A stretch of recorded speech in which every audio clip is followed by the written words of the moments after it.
Many thousand years ago, people say approximately close to 40,000 years ago, there was a yogi whose name was Sunira. We believe Sunira was just the next generation after the Sapta Rishis.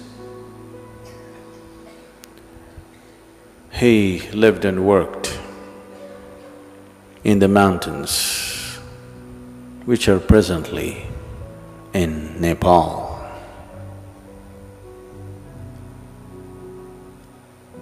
And she took on an impossible project.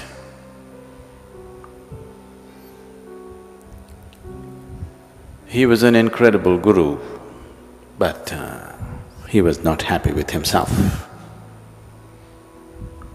He wanted to create that kind of a being who is absolutely perfect and always. So he took up a project of creating a being doing or synthetic stuff is not of 20th or 21st centuries making. Way back, he wanted to create a synthetic being, a perfect being, who will become a perfect teacher, who will become the ultimate redeemer of humanity. An impossible project. But this is a man of incredible capability, so he took on such a project. And he started putting together a being of every kind of quality that you can think of. This longing must have come because this is just after Shiva, the Adi Yogi, left. They must have been missing him. They must have been missing him so badly that the longing to create a perfect being must have been a natural longing and maybe a natural project to take up. He worked through his lifetime to create this. And towards the end of his life, when this dream of creating a perfect being remained unfulfilled, Yogi Sunira made a prophecy that long time from now, long time from now, this work that I have started will find fulfillment and reverberate, not here, but in the green hills of the south. Our hills are green. We are in the south. So this dream, so many people worked on, generation after generation.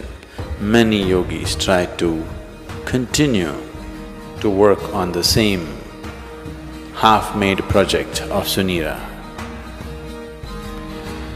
which in the last century, it's always been in the yogic lore, but in the last century, it came to the surface. It came to social knowledge because the Theosophists worked on it. Annie Besant, Leadbeater, and Madam whatever her name, I can never pronounce, Blavatsky. All three of them took this project up. They said, we are going to make it. They amassed a vast amount of occult knowledge, probably for the first time in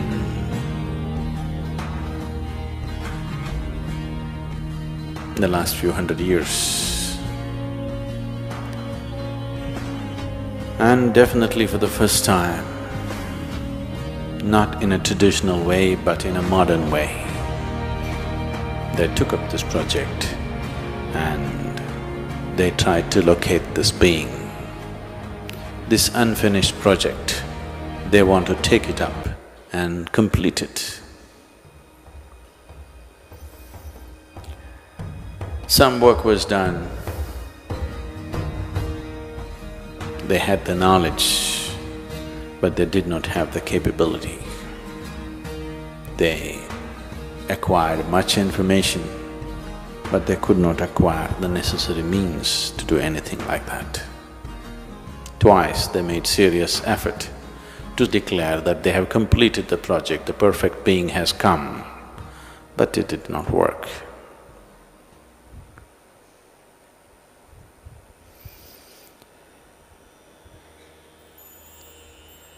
Another parallel line was also being drawn for the last couple of millenniums, where another set of yogis who were aware of this Sunira's glorious but quite impossible project, and with their wisdom, they started working upon a similar force to create a similar possibility, but with a completely different understanding of the same. The fruition of that parallel line of creating a perfect being, but not as a human being, is the making of the Dhyanalinga. That here sits a perfect being, not in human form, because putting it into a human being has such a possibility. Human system has all the capabilities, but still it doesn't have the necessary integrity of boundary to hold it.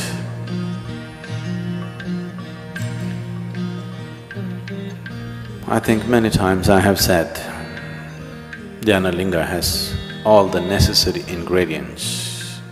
It has the energy body of a perfect being. In theory, we can give him a physical body. In theory, it is possible we can add flesh and blood to him and make him stand up and walk.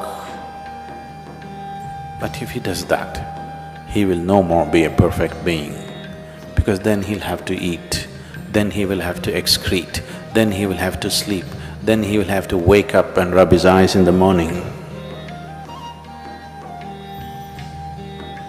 And people will find fault with him. You said you're perfect, but you're eating. You said you're perfect, you're sitting. You said you're perfect, you're standing. You said you're perfect, you're sleeping.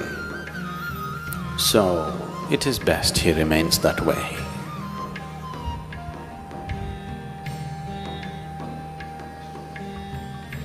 So whatever Sunira's prophecy has come true, but not the way he thought it would.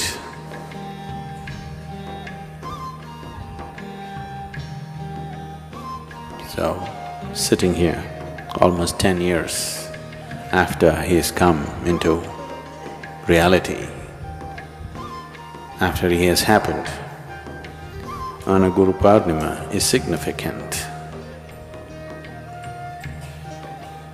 because in every way, he is a perfect being and a perfect Guru.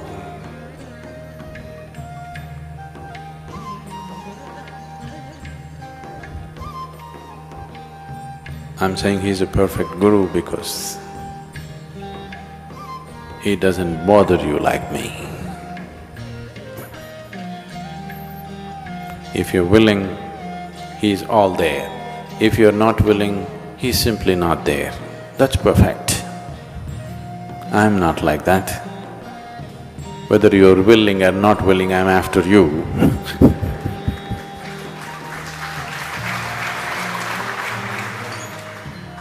This is not perfect.